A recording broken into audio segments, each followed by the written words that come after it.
ಏನಾಯ್ತು? ಆನಂದ Mannapura S1 India ನ್ಯೂಸ್ಗೆ ನೀಡಿದ ಮಾಹಿತಿ. ಏನಾಯ್ತು?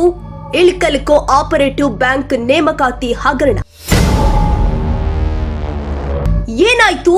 ನೇಮಕಾತಿ ಕುರಿತು ಆದ FIR ಗತಿ. ಇಳಕಲ್ ಕೋಆಪರೇಟಿವ್ ಬ್ಯಾಂಕ್ ಷೇರುದಾರರೇ, ಇನ್ನಾದ್ರೂ ಎದ್ದೇಳಿ ಸ್ವಾಮಿ. ಸುಮ್ಮನೆ ಕೂತರೆ ಸುಲಿಗೆ ತಪ್ಪದು. ಪಿಕ್ಚರ್ ಅಭಿ ಬಾಕಿ ಹೈ ಅತಿ ಶೀಘ್ರದಲ್ಲಿ.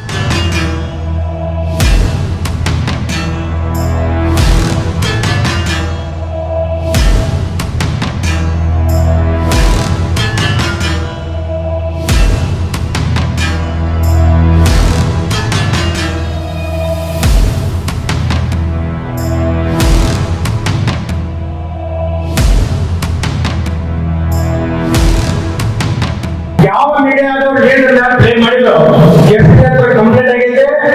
ಕೇಸ್ಗಳನ್ನ ಯಾವ ಮೀಡಿಯಾದವರು ಹೇಳಿದ್ರೆ ಪ್ಲೇ ಮಾಡಿದ್ರು ಕಂಪ್ಲೇಂಟ್ ಆಗಿದೆ.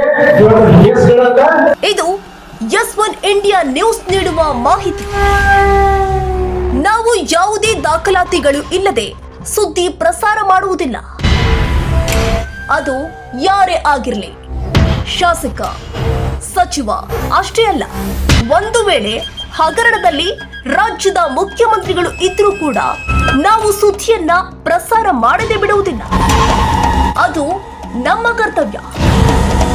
ಇಳಕಲ್ ಕೋಆಪರೇಟಿವ್ ಬ್ಯಾಂಕಿನ ಆಡಳಿತ ಮಂಡಳಿಯವರೇ, ಷೇರುದಾರರು ಕೇಳುವ ಪ್ರಶ್ನೆಗಳಿಗೆ ಸರಿಯಾಗಿ ಸಮಾಧಾನದಿಂದ ಉತ್ತರ ಕೊಡೋದು ನಿಮ್ಮ ಕರ್ತವ್ಯ. S1 ಇಂಡಿಯಾ ನ್ಯೂಸ್ ಮೇಲೆ ಕ್ರಮ ತೆಗೆದುಕೊಂಡಿದ್ದೀವಿ ಅಂತ ಷೇರುದಾರಿಗೆ ಸುಳ್ಳು ಮಾಹಿತಿಯನ್ನ ಕೊಡ್ತಾ ಇದ್ದೀರಿ. ಒಂದು ವೇಳೆ ತೆಗೆದುಕೊಂಡಿದ್ರೆ ಷೇರುದಾರರಿಗೆ ಅದರ ದಾಖಲಾತಿ ಕೊಡಿ.